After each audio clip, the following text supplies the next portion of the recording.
Hello বন্ধুরা, আসসালামু আলাইকুম। আশা করি সকলে ভালো আছেন। আমি আপনাদের সামনে একটি নতুন নিয়োগ বিজ্ঞপ্তি নিয়ে উপস্থিত হয়েছে। এটি আপনারা দেখতে পাচ্ছেন বাংলাদেশ সুপ্রিম কোর্টের একটি নিয়োগ বিজ্ঞপ্তি। এই নিয়োগ বিজ্ঞপ্তিটা এখন প্রকাশ করা হয়েছে কিন্তু 25শে ফেব্রুয়ারি 2024, অর্থাৎ আজকে কিন্তু এই নিয়োগটি প্রকাশ করা হয়েছে। এবং এই নিয়োগটি কবে থেকে আবেদন শুরু হবে এবং কবে থেকে শেষ হবে এটি আপনাদের আগে দেখিয়ে দিচ্ছি। দেখুন, অনলাইন আবেদনপত্র বা ফি জমা দানের শুরুর তারিখ কিন্তু 4ই মার্চ, অর্থাৎ মার্চের 4 তারিখ থেকে এই নিয়োগের আবেদন শুরু হবে এবং এই আবেদনটি শেষ হবে 20 মার্চ 2024 তারিখে। আপনারা কিভাবে আবেদন করবেন? অবশ্যই আপনারা কম্পিউটার দোকানে গেলে আপনাদের আবেদন করে দেবো, অথবা আপনারা নিজেরাও এটি আবেদন করতে পারেন। সেটি হলো supremcourt.teletot.com.bd। এই ওয়েবসাইটে আপনারা প্রবেশ করে আপনাদের আবেদনপত্রটি কিন্তু করতে পারবেন। এবং কিছু টাকা লাগবে, সেটা আপনারা জানেন। টেলিটক প্রিপেড সিমের মাধ্যমে কিন্তু আপনাদের টাকাটি পেমেন্ট করতে হবে। তো এটি আপনারা সবাই দেখে নেবেন এবং কি কি কাগজপত্র লাগবে সেটি আপনারা এখান থেকে কিন্তু দেখে নেবেন। আপনার যোগ্যতাগুলো কি কি লাগবে সেগুলো আপনারা দেখে নেবেন। তো এরপর আসে আপনার এখানে কতটি পদ রয়েছে। যেমন আমি কিন্তু প্রথমে বলেছি এসএসসি পাশে বা অষ্টম শ্রেণী পাশে কিন্তু আপনারা এখানে আবেদন করতে পারবেন। দেখুন, সেটি হলো মালি পোস্টে। এখানে কিন্তু পদের সংখ্যা রয়েছে 3টি এবং এটি বেতন রেট 18,250 থেকে 20,010 টাকা। এটি কিন্তু আপনারা কমপক্ষে অষ্টম শ্রেণী পাস অথবা সমমানের শিক্ষাগত যোগ্যতা, অর্থাৎ মাত্র আপনারা অষ্টম শ্রেণী পাশে আপনারা মালি পোস্টে অ্যাপ্লাই করতে পারেন।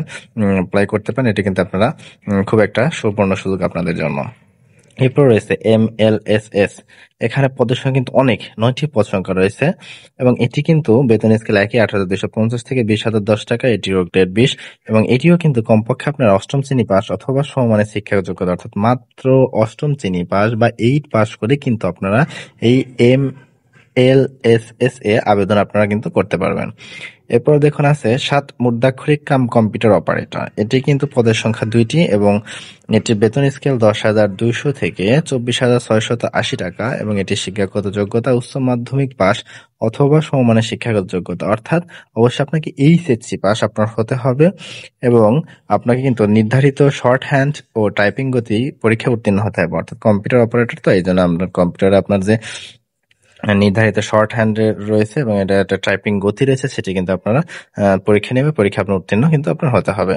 এটি কিন্তু অস্থায়ী ভিত্তিতে, দেখুন দেখা গেছে বাংলাদেশ সুপ্রিম কোর্ট হাইকোর্ট বিভাগের নিম্নলিখিত শূন্য পদসমূহে অস্থায়ী ভিত্তিতে সরাসরি নিয়োগের মাধ্যমে পুনর্নির্মিতে নিম্নলিখিত শর্তাবলী সাপেক্ষে উক্ত পদগুলির বিপরীতে বর্ণিত যোগ্যতা সম্পন্ন জন্মসূত্রে বাংলাদেশী নাগরিকদের নিকট হতে দরখাস্ত আহ্বান করা যাচ্ছে। অর্থাৎ এই নিয়োগে কিন্তু আপনারা বাংলাদেশের সকল জেলার প্রার্থীগণ আপনারা কিন্তু আবেদন করতে পারবেন। আপনারা যেখানে বাড়ি হোক না কেন আপনারা সবাই কিন্তু এই নিয়োগের আবেদন করতে পারবেন এবং এই নিয়োগটি অস্থায়ী ভিত্তিতে নেওয়া হবে এবং পরবর্তীতে কিন্তু এটি স্থায়ীকরণ করা হবে। এটি কিন্তু সরকারি জব, এটি নিয়ে আপনারা কেউ কনফিউজড হবেন না।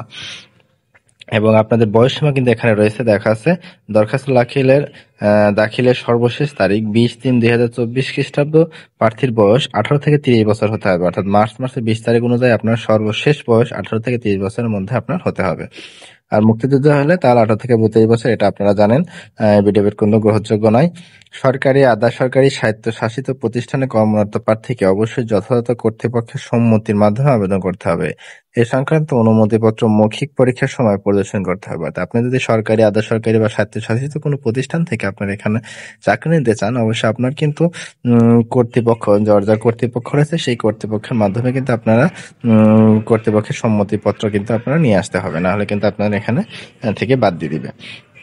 তো এটি ছিল আজকের নিয়োগ বিজ্ঞপ্তি। এই নিয়োগ বিজ্ঞপ্তি সম্পর্কিত আরো কেউ বিস্তারিত জানতে চান তাহলে আমাকে অবশ্যই ডেসক্রিপশন বক্সে কমেন্ট করবেন, আমি আপনাদেরকে বিস্তারিত জানিয়ে দেব। তো সবাই ভালো থাকবেন, সুস্থ থাকবেন। আসসালামু আলাইকুম।